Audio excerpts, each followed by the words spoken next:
मनुष्य मुक्त नहीं हो सकता, तो वो कर्म कैसे करे कि उसे पाप और पुण्य से मुक्ति मिले?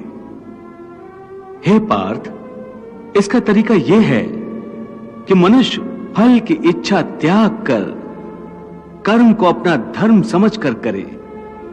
फल उसे अवश्य मिलेगा, परंतु इस फल का वो विधान की इच्छा समझकर स्वीकार करे।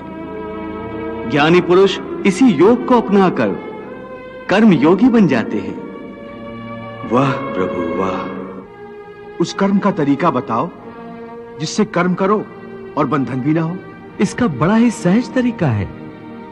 तुम कर्म फल में आसक्ति मत रखो। ये कैसे हो सकता है? फल प्राप्ति की इच्छा तो हर कोई करता है। परंतु क्या इच्छा करने से मनुष्य को फल की प्राप्ति होती है?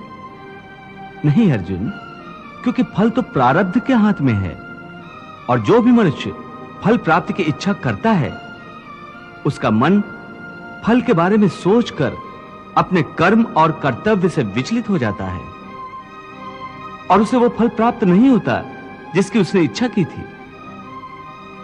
पार्थ, मनुष्य केवल कर्म कर सकता है, फल कदापि मनुष्य के अधीन नहीं है। केशव, यदि फल की प्राप्ति मनुष्य या उसके कर्म के अधीन नहीं है तो कर्म ही क्यों करे? क्योंकि मनुष्य का धर्म है अपने कर्तव्य का पालन करना, इस कर्तव्य पालन के लिए आवश्यक कर्म करना। परंतु हे केशव, फल प्राप्ति की कामना छोड़ने पर मनुष्य में कर्म करने की प्रवृत्ति उत्पन्न कैसे होगी? यदि फल की इच्छा न रहेगी तो मनुष्य कर्म ही क्यों करेगा? हे अर्जुन, जो साधारण मनुष्य फल की इच्छा से ही कर्म में प्रवृत्त होते हैं वो सुख दुख आदि के चक्र में फंस जाते हैं। उनकी मन शांति नष्ट हो जाती है। हर पल हर समय फल प्राप्ति के विचार से उनकी निद्रा उड़ जाती है।